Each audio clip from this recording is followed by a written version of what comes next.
ऐसा नहीं है कि प्रोफेशनल रेसलर्स की रिंग के बाहर असल जिंदगी में कोई लड़ाई नहीं होती, और ऐसा बहुत तरीकों से हो सकता है। रेसलर्स कोई कानूनी दिक्कत में पड़ सकते हैं, या फिर किसी दूसरे रेसलर से उनकी सालों पुरानी दुश्मनी फिर से जिंदा हो सकती है, जिसका फैसला वो इतने सालों बाद रिंग के बाहर कर सकते हैं। सोशल मीडिया के जमाने में किसी भी सेलिब्रिटी का कोई झगड़ा छुप नहीं सकता, और ऐसा ही प्रोफेशनल रेसलर्स के साथ भी होता है। लेकिन कौन थे वो रेसलर्स जिन्होंने रिंग के बाहर अपना आपा खो दिया? जुड़िए हमारे साथ, जहां हम 10 ऐसे रेसलर्स के बारे में बात करेंगे जो WWE के बाहर हुए किसी झगड़े में शामिल थे। Number 1, Chris Jericho runs into a rude fan. Wrestling legend Chris Jericho कभी भी अपनी बात बोलने से पीछे नहीं हटते हैं, और हमेशा हर उस चीज के लिए खड़े होते हैं जो उनको सही लगता है। और ऐसा ही कुछ देखने को मिला था 2016 में, जब न्यूयॉर्क सिटी में जेरिको की एक फैन के साथ बहस हो गई।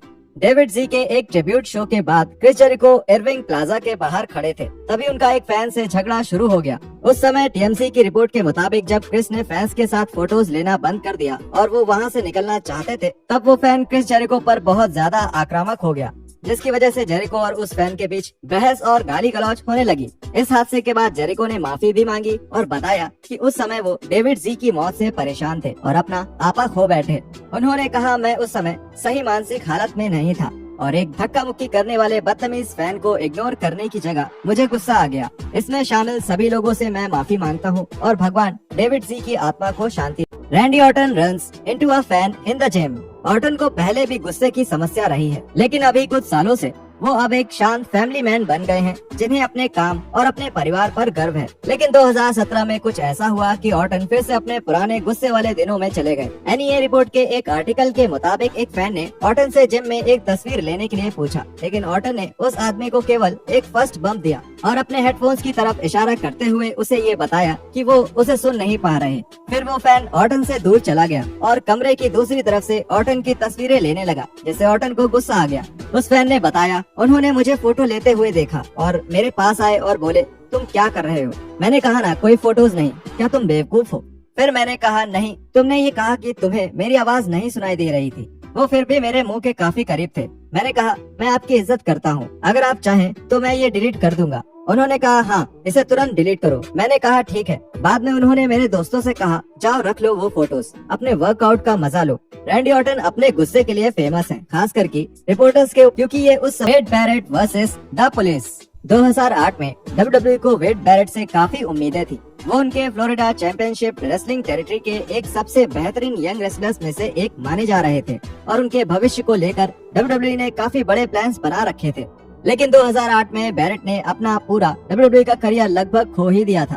टैंपा फ्लोरिडा में एक बार के बाहर महिला पुलिस ऑफिसर के साथ कुछ समस्या होने के बाद बैरेट को एक पुलिस वाले के साथ मारपीट करने के इल्जाम में अरेस्ट कर लिया गया। बैरेट का एक सादे कपड़े पहने हुए पुलिस वाले के साथ झगड़ा हो गया था, जिसके कारण उन्हें अरेस्ट किया गया। हालांकि ये चार्जेस कुछ ही समय में हटा दिए गए और बैरेट के लिए खुशकिस्मती की बात थी कि इस हादसे का उनके WWE भविष्य पर कोई असर नहीं पड़ा और इसके 2 साल बाद ही उन्होंने WWE के मेन रोस्टर में अपना डेब्यू किया। Waiter on good morning Kuwait. एक समय पर रेसलिंग असली है या नकली, इस मुद्दे पर बात करना भी गलत माना जाता था और किसी रेसलर के सामने ये कह देना कि रेसलिंग नकली होती है, वो उसकी सबसे बड़ी बेइज्जती हुआ करती थी। I think this is fake. You think it's fake? Huh? What the hell's wrong with you? That's open hand slap, huh?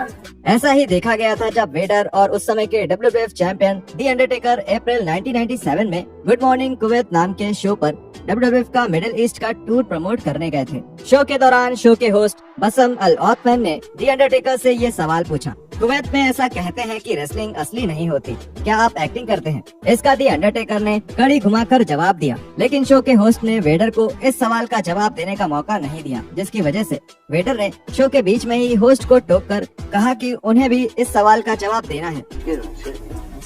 You gave him a chance to respond to that question. This is the question I'm going to ask you.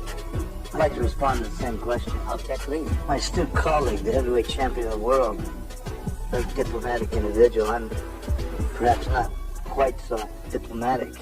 In fact, I find your question and your remarks insulting to what I do. इसके बाद Vader ने table पलट दिया और host को उसके tie से पकड़ लिया और चिल्लाए। Feel fake, huh? Does that feel fake? इसके बाद वेडर पर मारपीट और गालियां देने का इल्जाम लगाया गया। बदकिस्मती से उन्हें कुवैत की धार्मिक छुट्टी के पहले ही अरेस्ट करा गया, जिसकी वजह से वेडर लगभग 2 हफ्तों के लिए कुवैत में फंसे रहे। Enzo and Joey Janela at Blink 182 concert. Enzo Amore modern wrestling के एक ऐसे रेसलर हैं जिनके बारे में हर फैन और हर रेसलर की एक अलग ही राय होती है। उनके बदनाम किस्सों में से एक किस्सा है 2019 की गर्मियों का, जब AEW के स्टार जोई जेनेला के साथ ब्लिंक 182 कॉन्सर्ट में उनकी बहस हो गई थी।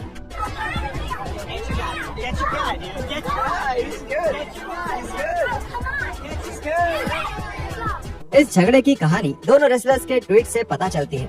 एंजो ने ट्वीट किया, वो जोश कहाँ था, हम दोस्त नहीं हैं। जोई जेनेला, तुम मेरे सामने मत आओ, मुझे लगा तुम एक फैन हो। जैसे ही मुझे पता चला कि ये तुम हो, मैंने तुम्हारा हाथ नीचे झटका और हाथ उठाकर तुम्हें मारने आया। तुम हाथ खड़ा करके पीछे हट गए और मेरे ही दोस्त को वीडियो बनाने के लिए कहा। तुम तो बहुत कमजोर हो। इसके बाद जेनेला ने जवाब देते हुए कहा, फेल हो चुके रेसलर, तो मैंने ब्लिंक 182 शो में एक आदमी को देखा और उसके पास जाकर बोला, हाय मैं जोई जेनेला हूँ। और उसके बाद हमारे बीच एक मुक्केबाजी हो गई, क्योंकि मैं लेनॉक्स लुइस नहीं हूँ, मैं कोई नहीं हूँ, पर फिर भी हमें मजा आया। रेसलर्स के बीच सोशल मीडिया पर ऐसी बहस कोई नई बात नहीं है, पर ऐसे दो रेसलर्स जो एक दूसरे को पसंद नहीं करते, उन्हें रेसलिंग से बाहर असल जिंदगी में लड़ते हुए बहुत कम ही देखा गया है।